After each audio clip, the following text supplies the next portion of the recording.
Hello travel freaks, welcome back to my channel. তো এপ্রিলে আমি আর আমার হাজব্যান্ড গেছিলাম থাইল্যান্ড ট্রিপে 6 দিনের জন্য। সেই ট্রাভেল সিরিজ স্টার্ট করার আগে আমার মনে হলো কিভাবে আমরা ট্রিপ প্রিপারেশন নিয়েছিলাম সেটার ব্যাপারে একটা ভিডিও করা উচিত। তো এই ভিডিওতে থাকছে কিভাবে কি আমরা বুক করেছিলাম, থাইল্যান্ড যাওয়ার আগে কি কি জিনিস মাথায় রাখা দরকার, থাইল্যান্ডে গিয়ে আমরা কি কি প্রবলেম ফেস করেছিলাম আর আমাদের কি কি ভালো লেগেছে, ট্রিপ বুক করার সময় আমরা কি কি প্রবলেম ফেস করেছিলাম, আর সব থেকে ইম্পর্টেন্ট 1 মে থেকে কিন্তু থাইল্যান্ডে ফরেনারদের জন্য এন্ট্রি প্রসেস চেঞ্জ হয়েছে, সেই আপডেটটা আমি সবার আগে দেব। সো থাইল্যান্ড যাওয়ার বেস্ট টাইম হলো অক্টোবর থেকে মার্চ। সেপ্টেম্বর আর এপ্রিলটাকে আপনি শোল্ডার সিজন হিসেবে রাখতে পারেন, সেই সময় মোটামুটি আপনি চিপ পাবেন। আর এর পরের বাকি যে মান্থগুলো থাকলো সেই টাইমে হোটেল থেকে শুরু করে এভরিথিং ভালো চিপ থাকে, কিন্তু সেই সময় থাইল্যান্ডেও আপনি ভীষণ বৃষ্টি পেতে পারেন। বর্তমানে থাইল্যান্ড ইন্ডিয়ানদের জন্য ভিসা ফ্রি, কিন্তু এই 1 মে থেকে সমস্ত ফরেনারদের জন্য একটা নতুন নিয়ম চালু হয়েছে, যেটা হলো ইন্ডিয়ান সহ সকল ফরেনারদেরকে থাইল্যান্ডে যাওয়ার আগে ডিজিটাল অ্যারাইভাল কার্ড সাবমিট করা ম্যান্ডেটরি। এই ডিজিটাল অ্যারাইভাল কার্ড আপনাকে অনলাইনে তৈরি করতে হবে এবং এটা তৈরি করা একদম ফ্রি, এখানে কোনো পেমেন্টের দরকার হবে না। আপনার জার্নির অ্যাটলিস্ট 72 ঘন্টা আগে dac.immigration.go.th ওয়েবসাইটে গিয়ে আপনাকে নিজের রেজিস্ট্রেশন করতে হবে। রেজিস্ট্রেশন করার জন্য বেসিক কিছু ইনফরমেশন দরকার, যেমন পাসপোর্ট নাম্বার, আপনার ফ্লাইট ডিটেলস আর আপনার হোটেল ডিটেলস। রেজিস্ট্রেশন কমপ্লিট হতে মোটামুটি 5-10 মিনিট সময় লাগবে। এরপর আপনাকে একটা কিউআর কোড আপনার মেল আইডিতে পাঠিয়ে দেওয়া হবে। এই কিউআর কোডের স্ক্রিনশট বা প্রিন্ট আউট নিয়ে রাখতে পারেন, যেটা আপনাকে ইমিগ্রেশনের সময় শো করতে হবে। এই ডিজিটাল অ্যারাইভাল কার্ড তৈরি করার ব্যাপারটা পুরো অনলাইন এবং এটাতে কোনো পেমেন্ট কাউকে করতে হবে না। এবার আসি আপনি থাইল্যান্ডের বেসিক প্ল্যান কিভাবে করবেন। থাইল্যান্ডে যেগুলো মেইন ঘোরার জায়গা আছে, বেশিরভাগ টুরিস্ট যেসব জায়গাগুলোতে যায় সেই হিসাবে মোটামুটি থাইল্যান্ডকে 3 ভাগে ভাগ করা যায়: সেন্ট্রাল, সাউদার্ন আর নর্দার্ন। আপনি যদি সিটি লাভার হন তাহলে আপনি সেন্ট্রাল এবং নর্দার্ন পার্টটা ঘুরুন। সেন্ট্রালে রয়েছে ব্যাংকক আর পাটায়া। যদি আপনার হাতে খুব কম দিন সময় থাকে, মোটামুটি 4 রাত্রি 5 দিনে ব্যাংকক পাটায়ার মেইন টুরিস্ট অ্যাট্রাকশন গুলো আপনি ঘুরে নিতে পারবেন। নর্দার্ন পার্টের মেইন টুরিস্ট ডেস্টিনেশন হলো চিয়াংরাই, চিয়াংমাই এবং পাই। ব্যাংকক থেকে এসব জায়গাগুলো ডিরেক্ট ফ্লাইট রয়েছে। আর আপনি যদি বিচ লাভার হন তাহলে অবশ্যই সাউদার্ন পার্টে আসুন। সাউদার্ন পার্টে মেইন টুরিস্ট ডেস্টিনেশন হলো Phuket, Krabi, Koh Samui, Phi Phi, আরো বেশ কিছু অফবিটও রয়েছে। কলকাতা থেকে ব্যাংকক, ফুকেট আর ক্রাবির ডিরেক্ট ফ্লাইট রয়েছে। এছাড়াও আপনি ব্যাংকক থেকেও ফুকেট আর ক্রাবি আসতে পারেন। আমাদের হাতে যেহেতু মাত্র 1 সপ্তাহের সময় ছিল, আমরাও শুধু সাউদার্ন পার্টটাই ঘুরেছি। সাউদার্ন পার্ট বলতে শুধু ফুকেট আর ক্রাবিটাই আমরা ভালো মতো ঘুরেছি। আমাদের কলকাতা থেকে ফুকেটের ডিরেক্ট ফ্লাইট ছিল এয়ার এশিয়ার ভোর 3:25 নাগাদ। এই ফ্লাইটটা চুজ করেছিলাম আমরা এই কারণেই যে এই ফ্লাইটটা মোটামুটি ভাবে অন্যান্য ফ্লাইটের তুলনায় চিপ ছিল, কারণ এই ফ্লাইটের প্রাইসের মধ্যে শুধু 7 কেজি ক্যাবিন লাগেজ অ্যালাউড। এখানে আপনাকে চেক ইন লাগেজ ক্যারি করতে হলে এক্সট্রা পে করতে হবে। আমরা কোনো চেক ইন লাগেজ নিইনি, সেজন্য শুধু 2টো কেবিন লাগেজ, এবং আমরা যাওয়ার সময় একটা এক্সট্রা কেবিন লাগেজ পারচেস করেছিলাম, যেটার প্রাইস পড়েছিল মোটামুটি 1200 টাকার কাছাকাছি, এবং ফেরার সময় আমরা দুজনের জন্য একটা করে টোটাল 2টো কেবিন লাগেজ এক্সট্রা পারচেস করেছিলাম। সো যাওয়া আসা মিলে আমাদের কোনো চেক ইন লাগেজ ছিল না। যেহেতু আমাদের কোনো চেক ইন লাগেজ ছিল না, সাথে আমাদের নিত্য প্রয়োজনীয় কিছু লিকুইডস ক্যারি করতে হয়েছিল, যেমন sunscreen, cream, perfume, hair serum, face serum. এইসব আইটেম ক্যারি করার জন্য আমরা ট্রান্সপারেন্ট 100 ml এর বটলস কিনেছিলাম। প্রত্যেকটা item less than 100 ml quantity, 7 দিনের জন্য যেটুকু দরকার সেটুকু ইচ বটলে ক্যারি করে আমরা সবকটা বোতলকে একটা জিপলক ব্যাগে ভরে সেটা ক্যারি করেছিলাম। এবার আসি ট্যুর প্ল্যান। আমাদের মেইন টার্গেট ছিল ফুকেট আর ক্রাবি ঘোরা। প্রথম দিন আমাদের কলকাতা থেকে ভোর 3:30 নাগাদ ফ্লাইট ছিল। আমরা ফুকেটে ল্যান্ড করি সকাল 8টা নাগাদ। এবার বলে রাখি, কলকাতা থেকে ফুকেট পৌঁছাতে সময় লাগে 3 ঘন্টা 5 মিনিট, এবং থাইল্যান্ডের স্থানীয় সময় ভারতের থেকে 1.5 ঘন্টা এগিয়ে রয়েছে। 8টায় ফুকেটে ল্যান্ড করার পর আমরা চলে যাই আমাদের হোটেলে। কিভাবে গেছিলাম, কত খরচ হয়েছিল সেই ডিটেলস আমি আমার ট্রাভেল সিরিজে বলবো। এখানে আমি আমার জাস্ট আইটিনারিটা শর্টে বলছি। আমরা অ্যারাউন্ড সকাল 10টা নাগাদ হোটেলে পৌঁছে যাই। হোটেলের চেক ইন টাইম ছিল দুপুর 2টো, তার আগে আমাদেরকে চেক ইন করতে দেওয়া হয়নি। সেজন্য আমরা দুপুর 2টোর মধ্যে ব্রাঞ্চ করে আশেপাশে একটু বিচে ঘোরাঘুরি করে 2টো নাগাদ হোটেলে চেক ইন করি। এবং আমরা যেই টাইমে গেছিলাম এপ্রিলের 13 তারিখ ছিল থাইল্যান্ডের ফেমাস সংক্রান ফেস্টিভ্যাল। আমাদের এখানে যেমন হোলি সেলিব্রেট হয়, সেখানে সেলিব্রেটেড হয় সংক্রান। সেটার ডিটেলসও আমি আমার ট্রাভেল সিরিজে দিয়ে দেবো। যাই হোক, হোটেলে চেক ইন করার পর রেস্ট করে নিয়ে বিকেলবেলা আমরা ফুকেটে সংক্রান সেলিব্রেট করি। নেক্সট ডে আমরা বুক করেছিলাম ফুকেট সিটি ট্যুর। 2 দিন ফুকেটে কাটানোর পর থার্ড ডে আমরা ফুকেট থেকে ক্রাবিতে যাই। ফুকেট থেকে ক্রাবি ট্রান্সফারের ডিটেলসও আমি আমার সিরিজে বলে দেব। থার্ড ডে আমরা ক্রাবিতে পৌঁছে হোটেলে চেক ইন করি 2টোর সময়। সেদিনও আমাদের সেরকম কোনো অ্যাক্টিভিটি ছিল না, আমরা আশেপাশের লোকাল মার্কেটগুলো এক্সপ্লোর করি। ফোর্থ ডে আমাদের ছিল early bird, Phi Phi island plus 4 island tour. Fifth day আমাদের ছিল জেমস বন্ড আইল্যান্ড ট্যুর এবং সিক্সথ ডে আমাদের ছিল টাইগার কেভ হাইক। এবং 7th অর্থাৎ লাস্ট দিনে আমরা ক্রাবি থেকে ফুকেটে ফিরে আসি এবং সেখান থেকে ফ্লাইট ধরে রাত্রিবেলা কলকাতা ব্যাক। এবার এখানে একটা কথা বলে রাখি, বেটার হবে আপনারা ক্রাবি ইন্টারন্যাশনাল এয়ারপোর্ট থেকেই ফেরার ফ্লাইট ধরুন। আমার কিছু পার্সোনাল রিজনস ছিল, সেজন্য আমাদেরকে বাধ্যতামূলকভাবে ক্রাবি থেকে ফুকেটে ব্যাক করতে হয় এবং সেখান থেকে কলকাতার ফ্লাইট ধরতে হয়। এই পুরো ট্রিপে আমরা 4 ধরনের ট্যুর করেছিলাম। ফার্স্ট ছিল সিটি ট্যুর, সেকেন্ড ছিল আমাদের স্পিড বোটে করে ফিফি আইল্যান্ড ট্যুর, থার্ড ছিল আমাদের লং টেল বোটে করে জেমস বন্ড আইল্যান্ড ট্যুর যেখানে আমরা কায়াকিং করেছিলাম, এবং ফোর্থ ছিল একটা হট স্প্রিং এবং ডে হাইক। সো আমাদের এই 7 দিনের ট্রিপে অনেক ধরনের ভ্যারাইটি ছিল। এবার আসি মানি এক্সচেঞ্জের ব্যাপারে। থাই কারেন্সিকে ভাট বলা হয়। আমরা যখন মানি এক্সচেঞ্জ করেছিলাম তখন 1 ভাটের প্রাইস ছিল 2.56 INR। থাইল্যান্ডে গেলে আপনি যদি সিঙ্গেল যান তাহলে আপনাকে অ্যাটলিস্ট 10,000 ভাট, এবং আপনি যদি ফ্যামিলি সহ যান তাহলে পার ফ্যামিলি অ্যাটলিস্ট 20,000 ভাট আপনাকে ক্যারি করতেই হবে। যদিও ইমিগ্রেশন অফিসে আপনি কত টাকা ক্যারি করছেন সেটা চেক করে না। আমরা মানি এক্সচেঞ্জ করেছিলাম জেনিথ থেকে। সল্টলেকের সেক্টর 5-এ জেনিথের একটা কাউন্টার রয়েছে। আমরা ফেব্রুয়ারি মাস নাগাদ মানি এক্সচেঞ্জ করেছিলাম। সেই সময়ের প্রাইস অনুযায়ী আমরা 53,250 টাকা এক্সচেঞ্জ করে 20,000 ভাট পেয়েছিলাম। এবং মানি এক্সচেঞ্জের সময় আমাদের পাসপোর্ট নাম্বার, প্যান কার্ডের ডিটেলস এবং ফ্লাইটের ডিটেলস দিতে হয়েছিল। থাইল্যান্ডে অনলাইন ট্রানজাকশন খুব একটা হয় না, ওখানে ক্যাশ ক্যারি করাটাই বেটার অপশন। এবার আপনি যদি এখান থেকে বেশি পরিমাণে থাই ভাট না ক্যারি করতে চান, আমি একটা জিনিস সাজেস্ট করব, আপনি এখান থেকে আপনার বাজেট অনুযায়ী ইন্ডিয়ান কারেন্সি নিয়ে যান। থাইল্যান্ডে যত্রতত্র প্রচুর পরিমাণে মানি এক্সচেঞ্জ কাউন্টার রয়েছে। দুবাই গেলেই আপনি একটা করে মানি এক্সচেঞ্জ কাউন্টার পাবেন। আপনি ইজিলি সেখান থেকে ইনস্ট্যান্ট INR এক্সচেঞ্জ করে থাই কারেন্সি নিয়ে নিতে পারেন। এবার আসি হোটেল বুকিং এর এক্সপিরিয়েন্সে।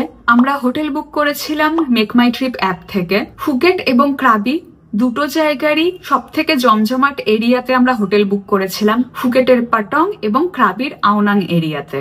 আমরা 6 রাত্রির মধ্যে 2 রাত্রি ছিলাম ফুকেটে এবং 4 রাত্রি ছিলাম ক্রাবিতে।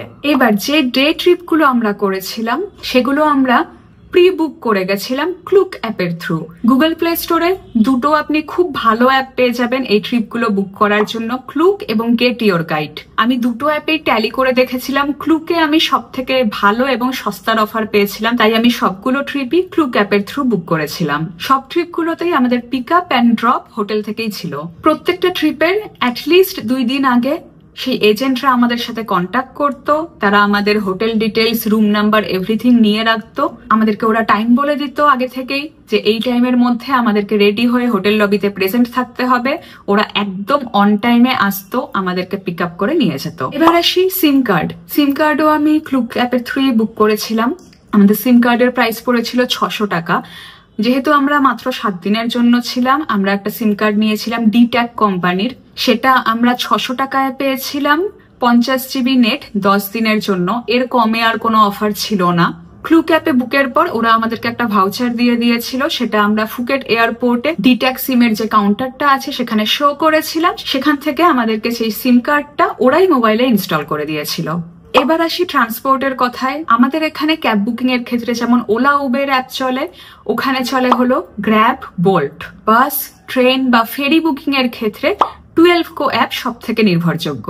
থাইল্যান্ড ট্রিপের সময় পাসপোর্ট এবং নিজের আইডেন্টিটি কার্ড ছাড়াও কিছু জিনিস আপনাকে সঙ্গে রাখতেই হবে, যেমন সানস্ক্রিন। ওখানে প্রচন্ড রোদ, আমরা 3 ধরনের সানস্ক্রিন ক্যারি করেছিলাম। এক তো sunscreen cream, second sunscreen spray, third হলো সবসময় অ্যাপ্লাই করার জন্য সানস্ক্রিন স্টিক। এছাড়াও হ্যান্ড ফ্যান আর ক্যাপ ক্যারি করা মাস্ট। আর নিজেদের প্রয়োজন মতো প্রয়োজনীয় মেডিসিন সবসময় সঙ্গে রাখবেন। পসিবল হলে রেইনকোট সবসময় সঙ্গে রাখবেন, কারণ কখন বৃষ্টি এসে যায় বলা যায় না। যদিও বৃষ্টি ভীষণই ক্ষণস্থায়ী, বেশিক্ষণ ধরে হয় না। আর যে কোনো ইন্টারন্যাশনাল ট্রাভেল করার আগে একটা ইন্টারন্যাশনাল অ্যাডাপ্টার অবশ্যই কিনে রাখবেন। আমরা কিনেছিলাম, যেটার লিঙ্ক আমি ডেসক্রিপশন বক্সে দিয়ে দেব, কিন্তু থাইল্যান্ডে আমাদের ওটা কোনো কাজে লাগেনি। এবার আসি থাইল্যান্ডের সেফটি প্রসঙ্গে। থাইল্যান্ড সবার জন্য ভীষণ সেফ, সে ছেলেই হোক বা সিঙ্গেল মেয়েই হোক, কারণ ওখানে সব জায়গায় আশেপাশে প্রচুর টুরিস্ট পুলিশ সেন্টার রয়েছে। আপনি যদি অসুস্থ হয়ে পড়েন সেক্ষেত্রেও আশেপাশে প্রচুর ফার্মেসি পাবেন এবং লোকালরাও ভীষণ হেল্পফুল। আপনি যদি ট্রিপ আগে থেকে বুক না করে যান সেক্ষেত্রে আপনি মানি এক্সচেঞ্জ কাউন্টারের মতোই আশেপাশে প্রচুর ট্রিপ বুকিং কাউন্টার পাবেন। এবং যদি আপনি বাইকে করে ঘুরতে চান তাহলেও মানি এক্সচেঞ্জ এবং ট্রিপ বুকিং কাউন্টারের মতোই আশেপাশে প্রচুর বাইক রেন্টাল শপ রয়েছে। আপনারা যদি থাইল্যান্ড নিয়ে একটুও স্টাডি করে থাকেন বা থাইল্যান্ড নিয়ে কিছু ব্লগস দেখে থাকেন, তাহলে এই টার্মটা আপনারা শুনেছেন। থাইল্যান্ডের সব থেকে পপুলার টার্ম 7-Eleven। আমাদের এখানে যেরকম সুপার মার্কেট, সেরকমই থাইল্যান্ডের সব থেকে পপুলার মার্ট হলো 7-Eleven। আপনি যদি বাজেট ট্রিপ করতে চান অবশ্যই সবকিছু 7-Eleven থেকে কিনুন। 7-Eleven-এ আপনি খাওয়ার জল থেকে শুরু করে 3 বেলার খাবার, ইভেন সিম কার্ডও পেয়ে যাবেন। এবার আসি শপিং এর কথায়। থাইল্যান্ডে শপিং করতে করতে আপনি লিটারেলি পাগল হয়ে যাবেন। ওখানে এত সুন্দর সুন্দর জিনিস পাওয়া যায় কেনাকাটা করার জন্য, মানে কি ছেড়ে কি কিনবো, আমাদের সেরকম অবস্থা হয়ে গেছিল। এই শপিং এর ক্ষেত্রে একটা জিনিস অবশ্যই মাথায় রাখবেন, প্রচুর দোকান ট্যালি করে তারপরেই জিনিস কিনবেন, কারণ বিভিন্ন দোকানে প্রচুর দাম নেয়। সেই একই কোয়ালিটির একই জিনিসই আপনি অন্য দোকানে অনেক চিপে পেতে পারেন। থাইল্যান্ডে গিয়ে কেনাকাটা তো প্রচুর হবে। এবার আসি কি কি কিনবেনই। ফার্স্ট হলো থাইল্যান্ডের সব থেকে ফেমাস এই গ্রিন ইনহেলার। এটাও আপনি 7-Eleven শপে অনেক চিপে পেয়ে যাবেন। এছাড়াও রয়েছে থাইল্যান্ডের ভীষণ ফেমাস এলিফ্যান্ট প্যান্টস। এছাড়া আপনি ছেলেদের জন্য এলিফ্যান্টের কোয়ার্ড সেটও পেয়ে যাবেন। অবশ্যই ফ্রিজ ম্যাগনেট কিনবেন, ওখানে বিভিন্ন ধরনের কিউট কিউট ফ্রিজ ম্যাগনেট রয়েছে। আমি তো সাজেস্ট করব নর্মাল ফ্রিজ ম্যাগনেটের তুলনায় ওখানে এলিফ্যান্ট শেপের কিছু স্পেশাল ফ্রিজ ম্যাগনেটস পাওয়া যায়, সেগুলো অবশ্যই কিনুন। এলিফ্যান্টের একটা সফট টয় অবশ্যই কিনবেন, এগুলো ভীষণ কিউট হয়, আমি নিজেও একটা কিনেছি।